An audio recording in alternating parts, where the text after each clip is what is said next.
Hello my family, welcome back to my channel Khushvika kitchen. कैसे हो आप लोग? आई होप आप सब अच्छे होंगे, स्वस्थ होंगे, मस्त होंगे। तो आज मैं नहीं, मेरे हस्बैंड शेयर करने वाले हैं आप लोगों के साथ रेसिपी।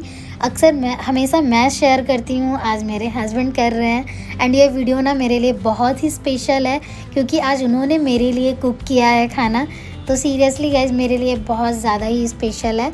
एंड आज मेरी मेहनत सिर्फ इतनी सी है कि मैंने वीडियो एडिट किया है एंड वॉइस ओवर किया है और कुछ भी नहीं। आज मेरे लिए ना रिलैक्सिंग डे था। एंड आज मेरे हस्बैंड ने बोला हमेशा तुम मुझे बना कर खिलाते हो, आज मैं बनाऊंगा आपके लिए। तो मैंने भी कह दिया कि निकी और पूछ पूछ। सीरियसली गाइज कभी कभी हमें भी लगता है ना कि कोई हमारे लिए कुक करे, हमें प्यार से बैठा के खिलाए, बहुत अच्छा लगता है ना, ये बहुत स्पेशल फील कराता है। तो आज मेरे हस्बैंड ने एक स्पेशल फील कराने के लिए ये एक तरीका ढूंढा एंड सीरियसली मुझे ये बहुत पसंद आया क्योंकि मुझे खाना बहुत पसंद है। तो इसलिए इन्होंने मेरे लिए कुक किया, तो इतना ही मेरे लिए बहुत ज़्यादा स्पेशल है। तो उसके बाद फिर ना ये पनीर टिक्का रोल के लिए ना पनीर कट कर लिया है। फिर कुछ वेजीज़ हैं जो कि शिमला मिर्च, गाजर, प्याज जूलियंस में हमें कट कर लेना। फिर ना गैस पर एक तवा लेंगे हम, जिसमें कि ना सरसों का तेल डाल देना है हमें। तो मैं ना कितना सरसों का तेल और कितना मैंने बेसन डाला है ना, ये सब मैं डिस्क्रिप्शन बॉक्स में डाल दूँगी। क्या कौन से मसाले यूज़ किए ये भी मैं डाल दूँगी, आप वहाँ से जा कर के फॉलो कर सकते हो और बना सकते हो। तो फिर ना बेसन 2 चम्मच डाल दिया है और काश्मीरी मिर्च कलर के लिए डाला, अगर आपके पास ना हो तो बिल्कुल ऑप्शनल है। फिर दही ना यहाँ पर 2 से 3 चम्मच लेना है हमें, बड़े चम्मच में। उसके बाद फिर ना यहाँ पर मसाले डाल दिए हैं और जो पैन में ना मसाला तैयार किया था ना बेसन और काश्मीरी मिर्च का, वो भी ऐड कर देंगे और अच्छे से मिक्स कर देंगे। एंड आप देख सकते हो कि टिक्का का कलर कितना बढ़िया लग रहा है ना। उसके बाद जो कटा हुआ पनीर था ना वो डाल देना है हमें। फिर कैप्सिकम डाल देंगे और प्याज डाल देना है। अभी गाजर नहीं डालना है इस स्टेज पे, जब हम लोग पनीर रैप करेंगे ना रोल के साथ तभी हम लोगों को डालना है। फिर यहाँ पर ना ये जो पनीर टिक्का जो मैरिनेट किया है ना उसे स्मोकी फ्लेवर दे देंगे। तो फॉइल पेपर को ना हमें कटोरी की शेप में बनाना है।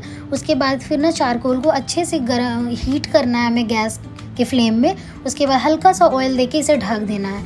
करीबन 5 से 6 मिनट तक आप ढक दीजिएगा ताकि अच्छे से फ्लेवर आ जाए पनीर टिक्का में। उसके बाद फिर एयर फ्रायर की ट्रे में डाल देना है हमें। और कितने डिग्री पे मैंने कितने मिनट के लिए डाला है ना, ये मैं डिस्क्रिप्शन बॉक्स में डाल दूँगी, तो आप ना उसी तरीके से फॉलो करना। तो मैं इधर ना आटे की रोटी बना रही हूँ, जो ऊपर का जो सेल रहेगा ना वो आटे का रहेगा। अगर आप चाहो तो मैदा का भी यूज़ कर सकते हो, मैदा का और भी अच्छा बनता है लच्छा पराठा। आटे का उतना सही से नहीं बनता है क्योंकि मैं यहाँ पर सूखे आटे का यूज़ कर रही हूँ। अगर ऑयल मैं ज़्यादा डालती ना तो ही फिर अच्छे से बन पाता। तो आप ना इस तरीके से उलट पलट कर रोटी को हमें सेक लेना है। और मैं यहाँ पर ना 2 तरीके से बता रही हूँ, एक हेल्दी एक अनहेल्दी। तो हेल्दी में मैं आटे का यूज़ की हूँ और घी का इस्तेमाल करके रोटी को सेक लिया है और इसे ना साइड करके रख देना है हमें। और फिर मैं यहाँ पर ना ऑनलाइन ना मलाबार पराठा मंगाई थी, बहुत ही टेस्टी लगता है गाइज, अमेजिंग टेस्ट। तो ये कोई पेड प्रमोशन नहीं है, ये बस मैंने अपने यूज़ के लिए मंगाया था। तो उसके बाद फिर ना उलट पलट कर मैंने यहाँ पर 2-3 रोटियाँ सेक ली हैं मलाबार पराठा का। और तब तक ना इधर पनीर टिक्का भी बन करके रेडी हो गया था। तो तब तक मैं इधर एक प्लेट में निकाल ले रही हूँ। उसके बाद मैंने चटनी स्प्रेड किया रोटी के ऊपर। उसके बाद मेयो यूज़ किया एंड टमाटो केचप, इसे भी ना अच्छे से स्प्रेड कर लेना है हमें। उसके बाद फिर जो फिलिंग है ना हमारा पनीर टिक्का उसे हम डाल देंगे। उसके बाद जो हमने लच्छेदार प्याज कट किए थे वो डाल देना है हमें। जूलियंस में जो कटे हुए गाजर थे वो भी डाल देना है। ऊपर से थोड़ा सा हरी चटनी, नींबू and chaat masala. That's it guys. उसके बाद पनीर टिक्का रोल बन करके रेडी हो जाएगा। ग्रीन चटनी की रेसिपी ना मेरे चैनल में बहुत सारा मैंने डाल रखा है, तो आप वहाँ से भी जा करके देख सकते हो।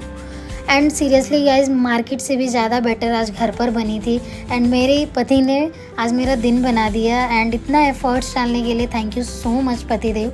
एंड सीरियसली गाइज मैं इस एफ़र्ट्स की बहुत रिस्पेक्ट करती हूँ क्योंकि समटाइम्स हमें भी स्पेस चाहिए होता है।